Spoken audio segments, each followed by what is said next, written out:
तो चलिए इस नए विश्लेषण में सीधे विषय पर आते हैं।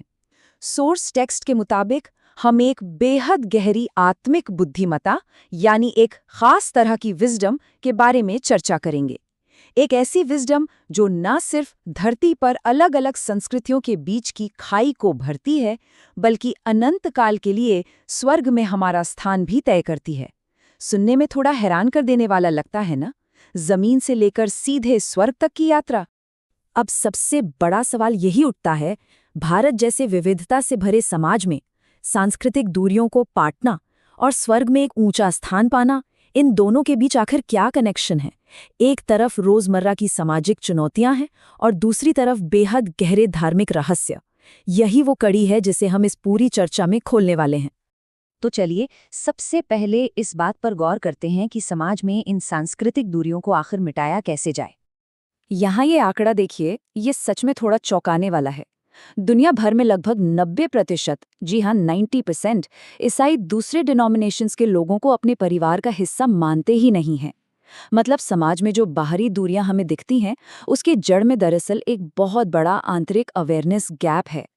जब तक खुद के अंदर ही एकता ना हो, तब तक बाहर के फासले मिटाना लगभग नामुमकिन सा हो जाता है। तो समझ में ये टकराव या कलेश आखिर शुरू कहाँ से होता है?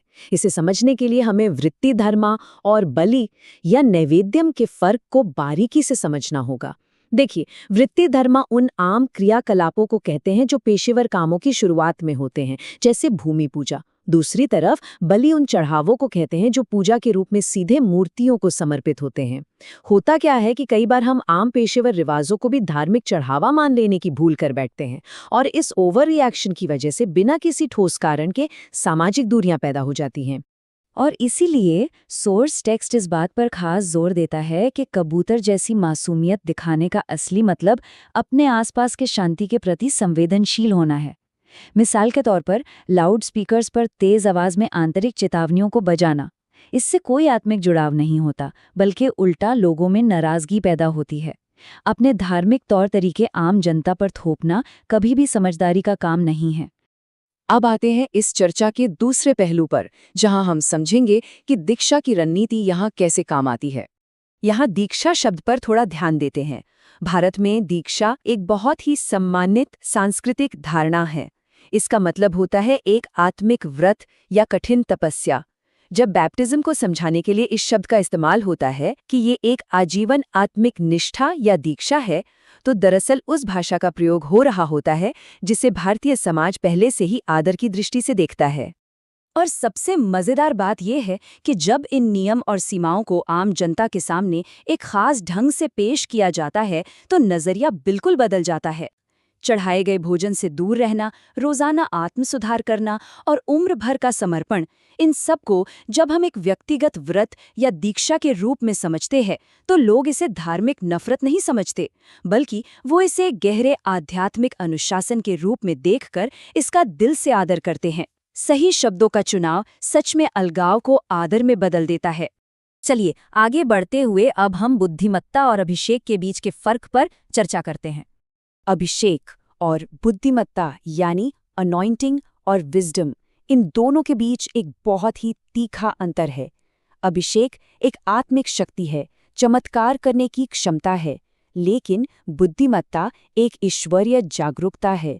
ये एक ऐसी गाइड है जो ये तय करती है कि शक्ति का उपयोग डिवाइन ऑर्डर या ईश्वरीय आदेश के तहत बिल्कुल सही ढंग से हो।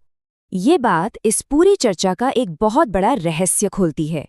आत्मिक दुश्मन सिर्फ शक्ति या अनॉइंटिंग से नहीं डरते, लेकिन ध्यान दीजिएगा, जब उन्हें किसी के पास ईश्वरीय सत्य और बुद्धिमत्ता दिखती है तो उनमें सचमुच डर पैदा हो जाता है।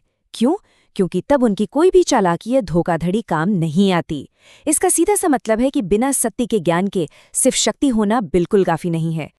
इस बिंदु को और पुख्ता करने के लिए एक ऐतिहासिक उदाहरण दिया गया है।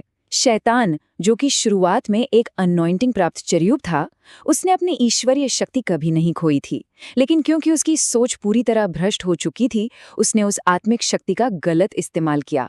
ये इस बात का एक जबरदस्त प्रमाण है कि अगर सिर्फ पावर या अनॉइंटिंग पर निर्भर रहा जाए और ईश्वरीय बुद्धिमत्ता की कमी हो, तो मार्गदर्शन भटकना तय है।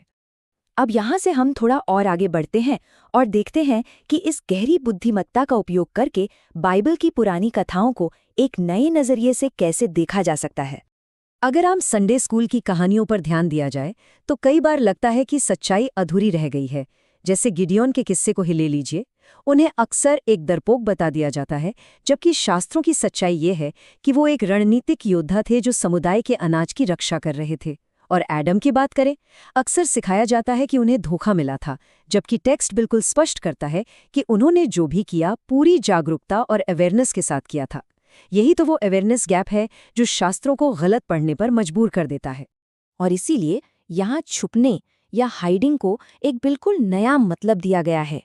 छुपना डर का प्रतीक बिल्कुल नहीं होता। ये एक बहुत ही कैलकुलेटेड मेथड है ताकि कमज़ोरों की रक्षा की जा सके या आगे आने वाली किसी बड़ी जीत के लिए तैयारी की जा सके। बिल्कुल वैसे ही जैसे यीशु तब तक अलग रहे जब तक उनका सही वक्त नहीं आ गया।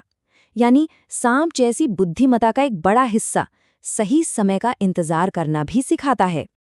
और अब हम इस विश्लेषण के सबसे दिलचस्प और अंतिम भाग की तरफ आते हैं, स्वर्ग में स्थान पाने का रहस्य। देखिए, सोर्स टेक्स्ट एक बात बिल्कुल स्पष्ट करता है कि भले ही सभी विश्वासी स्वर्ग में प्रवेश करेंगे, लेकिन वहां सभी का स्थान या अधिकार एक जैसा नहीं होगा। इसे एक शरीर के जरिए समझाया गया है। कुछ लोग निचले स्तर पर होंगे, जिसे हम पैर कह सकते हैं, और कुछ ऊंचे अधिकार वाले स्थान पर, यानी सिर या हेडशिप की पोजीशन पर। तो अब सवाल आता है कि आखिर स्वर्ग की उन सीढ़ियों को चढ़ना कैसे है। ये सच है कि अच्छे और नेक कर्म करने से बुनियादी इनाम जरूर मिल जाते हैं, लेकिन अगर उस हेडशिप या मुख्य स्थान तक पहुंचना है तो लगातार ईश्वरीय ज्ञान इकट्ठा करना पड़ेगा। एक सीखने वाला स्वभाव विकसित करना ही असल में उस ऊंची रैंक का रास्ता खोलता है। लेकिन जानते हैं सबसे अहम बात क्या है? टेक्स्ट हमें बताता है कि असल लक्ष्य होना चाहिए ईश्वर के दिल में स्थान पाना। ये एक ऐसी घनिष्ठता, ऐसी इंटीमेसी का दर्जा है जो स्वर्ग के किसी भी रैंक से बहुत ऊपर है। अगर कोई इस दर्जे को पा लेता है तो चाहे वो स्वर्ग के किसी भी कोने में हो, ईश्वर खुद उसे बुलाकर अपने पास बिठा लेंगे। और सच पूछिए तो यही सबसे अनंत और परम स्थिति है। तो चर्चा के इस आखिरी मोड़ पर यह हम सब के लिए एक बहुत ही गहरा सवाल छोड़ जाता है। क्या ये सारी मेहनत सिर्फ और सिर्फ सतही आत्मिक शक्ति और दुनिया के इनाम पाने के लिए हो रही है, या फिर उस गहरी सांप जैसी बुद्धिमत्ता के लिए जो अनंत काल तक एक अटूट स्थान सुरक्षित करती है? एक ऐसी विजडम जो धरती पर आपस के फासले भी मिटाती है और स्वर्ग में एक अटूट स्थान निश्चित करती है। सोच कर देखिए, क्योंकि ये एक ऐसी बात है जिस पर हमें सच में विचार करना चाहिए।